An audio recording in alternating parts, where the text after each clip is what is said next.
আসসালামু আলাইকুম। আশা করি সবাই ভালো আছেন। আমিও ভালো আছি। তো আমার ইউটিউব চ্যানেলে এটা ১ম ভিডিও আপনারা সব বুঝতে পারছেন। তো আপনারা সব থাম্বনেল দেখে বুঝে নিয়েছেন কি বিষয় নিয়ে বলতে চাচ্ছি। তো আজকের বিষয় হলো যে DLS ২৬ অনেকে আপডেট পেয়ে গেছে, অনেকে পায়নি। তো DLS ২৬ এর আমি কিছু রেটিং বলবো। তো আপনারা সব মনোযোগ সহকারে ভিডিওটি দেখুন। তো DLSA ২৬ এর রেটিং যাদের বেড়েছে বা কমেছে তাদের আমি এক নজরে লিস্ট করেছি। যে ১ম এ আছে দোরানুমাব, তার রেটিং ৮৪ ছিল, ৮৫ হয়েছে। লামি ইয়ামাল ৮৩ থেকে ৮৫, ভিটিনহা ৮৪ হয়েছে। পেদ্রি ৮৫ মানে ৮৩ থেকে ৮৫ হয়েছে। মেন্ডেস ৮৪ হয়েছে। বারকোলা ৮০, রুইস ৮১, ৫৮১, আলভারেজ ৮৪, ৮২ থেকে ৮৪ হয়েছে আলভারেজ। গ্রিজমান এটা রেটিং কমেছে, ৮৫ ছিল, ৮২ হয়েছে। বারিয়স ৮০, ইয়েরন্টো ৮২, ওব্লাক ৮৪ ছিল, এখন ৮২ হয়েছে।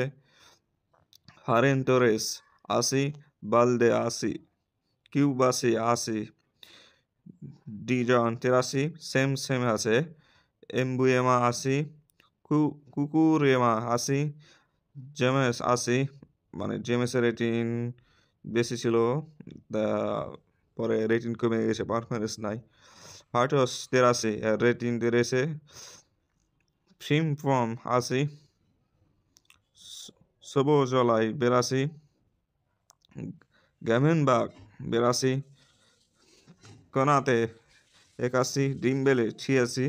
ডিমবেলের রেটিং অনেক তিন গুণ বেড়ে গেছে, ৮৩ ছিল, এখন ৮৬ হয়ে গেছে। সোভালিয়া ৮০, ডোকু ৮০, রেইন্ডার্স ৮২, রদ্রিগো ৮২। রদ্রিগো রেটিং কমেছে, ৮৩ ছিল। মিলিটারো এটাও রেটিং কমেছে, ৮৩ ছিল, ৮১ হয়েছে। এজিও ৮০, গাবিয়েল ৮৪, এটা রেটিং বেড়েছে। জমি মেন্ডি ৮১, তিমবার ৮২, আনল ৮২, ট্রাইস্টান এটা ৮৫ ছিল, রেটিং কমে গেছে, এখন ৮২ হয়েছে। ভ্যান ডে ভ্যান ৮১, ম্যাকটমি ৮২, সাকা ৮২, তারপরে মাইগ্যান ৮২, পুলসিক এটা রেটিং বেড়েছে, ৮১ ছিল, ৮২ হয়েছে। লাইমার ৮০, লুকমান ৮১। এই হলো DLS ২৬ আপডেট, যাদের রেটিং বেড়েছে বা কমেছে আমরা জানতে পারলাম। পরবর্তী আপনাদেরকে জানিয়ে দেওয়া হবে। আপনারা সবাই ভালো থাকবেন। যদি ভিডিওটি ভালো লাগে তাহলে আপনারা লাইক, কমেন্ট, শেয়ার এবং সাবস্ক্রাইব করে দিবেন। পাশে থাকা বেল লাইকটি অন করে দিবেন। তো এই ছিল আজকের ভিডিওটি। আসসালামু আলাইকুম।